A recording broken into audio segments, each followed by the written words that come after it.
जिनका वरद हस्त है मुझ पर, द्वितीय निर्णायक मंडल को जिन पर है निष्पक्ष धरो। परम आदरणीय अध्यक्ष महोदय, लीडरशिप विवेकी निर्णायक मंडल, समस्त अतिथिगण, सम्मानित शिक्षकगण व मेरे प्यारे साथियों, जैसा कि आप सभी जानते हैं हमारा आज का चर्चा का विषय है कि आज की महिला सशक्त है। मैं गुरदीप, ये फर्स्ट सेमेस्टर का छात्र, आप सभी के समक्ष विषय के विपक्ष में अपने विचार प्रस्तुत करूँ। नई नीतियां बनती गई, नए अधिकार मिलते गए, नई नीतियां बनती गई, नए अधिकार मिलते गए, नारी के जीवन पथ पर रंग बिरंगे फूल खिलते गए। इन रंग बिरंगे फूलों में कांटे भी विशेष थे, इन रंग बिरंगे फूलों में कांटे भी विशेष थे। नारी सशक्तिकरण के वादे मात्र कंकाल और अवशेष थे, नारी सशक्तिकरण के वादे मात्र कंकाल और अवशेष थे। महोदय, आज भले ही हमारे देश में महिलाओं की उन्नति, विकास और बेटी बचाओ बेटी पढ़ाओ के बारे में कितने भी नारे दिए जाते हो, कितने भी भाषण दिए जाते हो, लेकिन जिस प्रकार आए दिन महिलाओं के साथ दुराचार, बलात्कार, सामाजिक उत्पीड़न, घरेलू उत्पीड़न आदि के मामले सामने आते हैं, वे हमारे देश में महिलाओं पर हो रहे शोषण की तस्वीर को साफ करते हुए नारी सशक्तिकरण जैसी मुहिम पर प्रश्न चिन्ह लगाते हुए पूछते हैं कि क्या आज की महिला सशक्त है।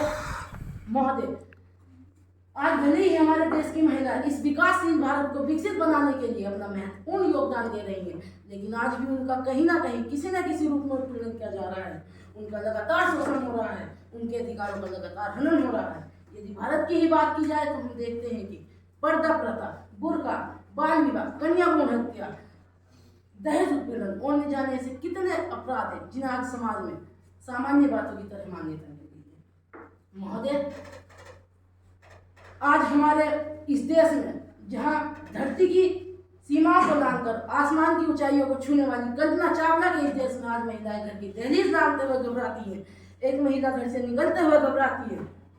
सारे आम बेटियों के बलात्कार कर दिए जाते हैं, सारे आम बेटियों के कत्ल कर दिए जाते हैं, दहेज उत्पीड़न और न जाने कितने कितने कितने कांड यहाँ देखने को मिलती हैं।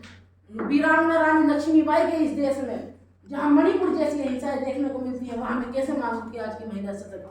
मान्यवर, सच्चाई तो यह है कि आज महिलाओं के खून और आंसुओं से भीगे अखबारों के पन्ने चीख चीख कर गवाही दे रहे हैं कि महिला सशक्तिकरण के वादे मात्र झूठ थे और झूठ ही रहेंगे।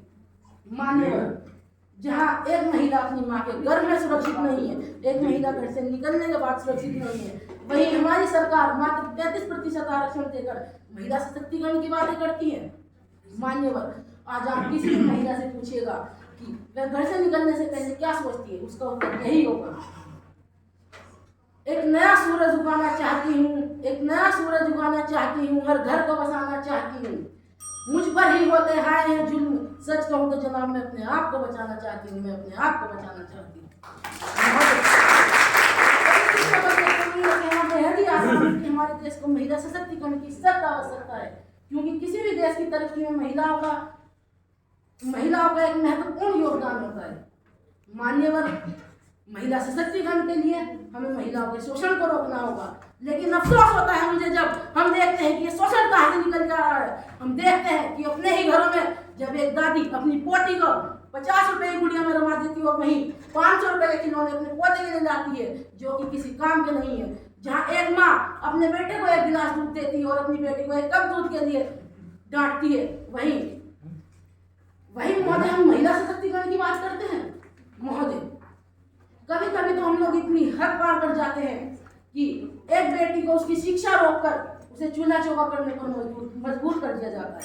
मान्यवर, इस समाज में जब तक वो 1 गिलास दूध और 1 कप दूध को मिलाकर आधा आधा नहीं बांट दिया जाता, जब तक महिला सशक्तिकरण असंभव है। धन्यवाद।